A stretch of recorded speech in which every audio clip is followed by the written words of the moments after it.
Loud speaker ஸ்ரீயை பத்தி எல்லாருக்குமே தெரியும். ஆரம்பத்துல நான் திமுக கட்சிலாம் கிடையாது, நான் பெரியாரிஸ்டே கிடையாது அப்படின்னு சொல்லிக்கிட்டு இருந்தாங்க. சமீப காலமா விஜய்க்கு எதிராகவே பல வீடியோக்கள் அப்லோட் பண்ணிக்கிட்டு தான் வராங்க. இதெல்லாம் ஒரு பக்கம் இருக்கும் போது அவங்க கமெண்ட் செக்ஷன்லயும் சரி, டிஎம்லயும் சரி, ஒரு சில அநாகரிகமான விஷயங்கள் நடந்துகிட்டு தான் இருக்கு. நம்ம சேனல்ல லவுட் ஸ்பீக்கர் பத்தி பல விஷயங்கள் நம்ம எக்ஸ்போஸ் பண்ணிருக்கோம். ஆனா இப்ப அவங்களுக்கு நடக்கிற அநியாயங்கள் பார்க்கும் போது ஒரு பெண்ணா எனக்கு கோவம் வருது. இதையும் தாண்டி அவங்களும் ஒரு சில விஷயங்கள் பண்ணும்போது அதையும் ஏத்துக்க முடியாததா இருக்கு.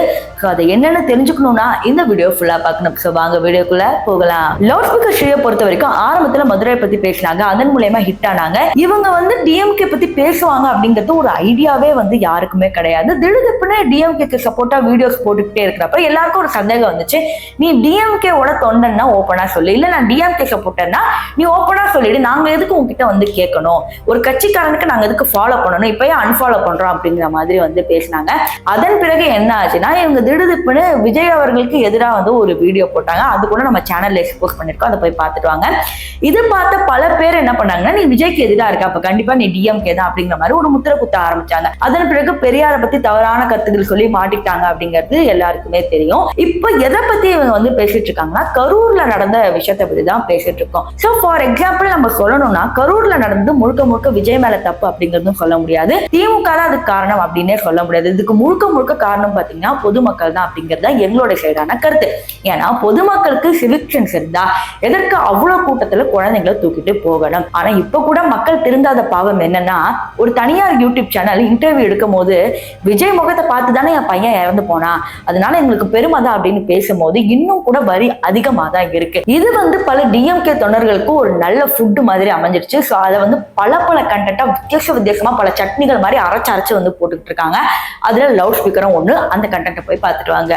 இந்த ஏ4 ஷீட்ல எழுதி பாருங்க, அதை அப்படியே பேசிடுங்க. சனாதன கட்சி அழிக்கிறதா என்னோட நோக்கம் சொல்லி கட்சி ஆரம்பிச்சு விட்டு 2001ல பிஜேபி கூட ஏன் திமுக கூட்டணி வச்சிச்சு அப்படின்னு கேளுங்க. சோ அப்படி கேட்டுட்டா அதுக்கு எதிராக எதுவும் பாயிண்ட் அவங்களால கேட்க முடியாதா? கண்டிப்பா கேட்பாங்க. ஏன்டா ஜியும் வாஜ்பாய் ஒன்னாடா, கலைஞர் கூட்டணி வச்சாரு, ஆனா 1008 கண்டிஷன்ஸ் கூட தான் கூட்டணி வச்சாரு. எங்களோட மாநிலத்துக்கான உரிமை எங்க கிட்டே தான் இருக்கும், அது எப்பவுமே ஒன்றிய அரசு தலையிடவே கூடாதுன்னு புறவாசல்ல அடிச்சு பத்தி விட்டாப்ல. மத்தவங்க மாதிரி கூப்பிட்டு முறவாசல் பண்ணலாம் அப்படின்னு கேட்பாங்க. புரியலையே. இதுக்கு பதிலா என்ன பண்ணலாம், கரூர்ல 41 பேர் இறந்து போயிட்டாங்க அப்படின்றத பத்தி கொஞ்சம் கூட கவலைப்படாம நம்ம கட்சியை சேர்ந்தவங்க விசாரணையில இருந்து விடுவிக்கப்பட்டாங்க அப்படின்னு இன்னைக்கு கொடுத்து கொண்டாடணும். அதோட முக்கியமான ஒண்ணு, இந்த சிவசேனான்ற அமைப்பு மகாராஷ்டிரால தான் உருவாச்சு. ஆனா அது வளர்ந்தது எங்க பாத்தீங்கன்னா உத்தரப்பிரதேசத்துல. ஏன்னா மகாராஷ்டிரா ஒரு இண்டஸ்ட்ரியல் ஸ்டேட், அங்க நிறைய தலித் அமைப்புகள் இருக்காங்க அப்படின்றதால அங்க நம்ம வளர முடியாது அப்படின்றத ஒரு தெரிஞ்சு போச்சு. சோ இந்த இந்துத்துவ அமைப்புகள் எல்லாம் சேர்ந்து என்ன பண்ணாங்கன்னா, ஆன்டி யூனியன் ஆன்டி தலித் அமைப்புகள் கிட்ட எல்லாம் ஒரு கலவரத்தை தூண்டி விட்டு உள்ள நுழைஞ்சிட்டாங்க. சோ இந்த மாதிரி முற்போக்கான மாநிலங்கள் கிட்டயோ இந்த மாதிரி வளர்ச்சி அடைந்த மாநிலங்கள் கிட்டயோ இந்த கால் குரூப் உள்ள நுழையிறது எப்படின்னா, ஒண்ணு கலவரத்தை தூண்டி விடுறது, இல்லனா அந்த மாநிலத்துல ரொம்ப செல்வாக்கு பெற்ற நடிகர் நடிகைகளை இறக்கி விடுறது. சோ அந்த மாதிரி பாயிண்ட் வேற இந்த கொத்தடிமைங்க எல்லாம் நம்ம கிட்ட வைக்கிறாங்க. அது போக இந்த மணியை வேற இந்த பாசிச திமுக போட்டு விட்டா ட்விட்டர்ல. அதை பார்த்துட்டு என்னடா இவங்க நேத்து வரைக்கும் பாசிச பாஜக பாயாச திமுக சொல்லிட்டு இருந்தாங்க, இப்போ திடீர்னு பாசிச திமுக சொல்லிட்டாங்க, ஒருவேளை இருக்குமோ அப்படின்னு யோசிக்கிறாங்க. சோ நீங்க எதுக்கு கவலைப்படாதீங்க தளபதி, நம்ம விர்ச்சுவல் வாரியர்ஸ் இருக்காங்க. அந்த மாதிரி கேள்வி கேட்கறவங்க கமெண்ட் செக்ஷன்ல போய் அவங்க பாத்துப்பாங்க. இதை பார்க்கும்போது விஜய் அவர்களே இவங்க வேணுட்டே சீண்டுறாங்களோ அப்படிங்கிற மாதிரி தான் இருக்கு.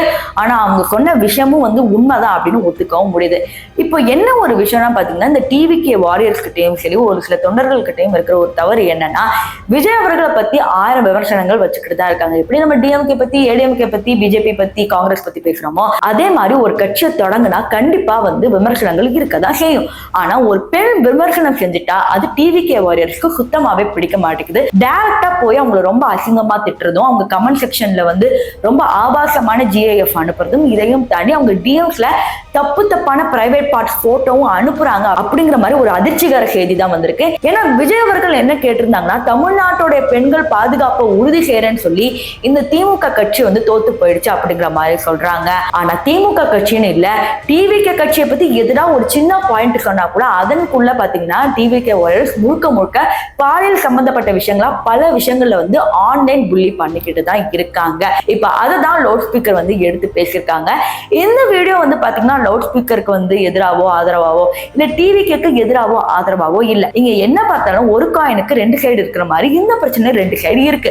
விசாரணை முடிகிற வரைக்கும் அவங்க கருத்துக்களை பதிவிடுறதை தாண்டி அடுத்தவங்களை மார்க் பண்ணாம இருக்கிறதே ஒரு நல்ல விஷயம். ஆனா லவுட் ஸ்பீக்கர் அவர்கள் அதை புரிஞ்சுக்காம திருப்பி விஜய் அவர்களை தாக்கி பேசுறது ஏதோ ஒரு இடத்துல இவங்க கொஞ்சம் ஓவரா தான் பண்றாங்களா அப்படிங்கிற மாதிரி இருக்கு. ஆனா லவுட் ஸ்பீக்கருக்கு எதிராக கமெண்ட்ஸ் போடுறவங்களே டிஎம்ஸ்ல பேசுறவங்களே பார்க்கும் போது இன்னும் கோவம் தான் வருது. சோ இதை பத்தி நீங்க என்ன நினைக்கிறீங்க அப்படிங்கறத கமெண்ட் செக்ஷன்ல சொல்லுங்க.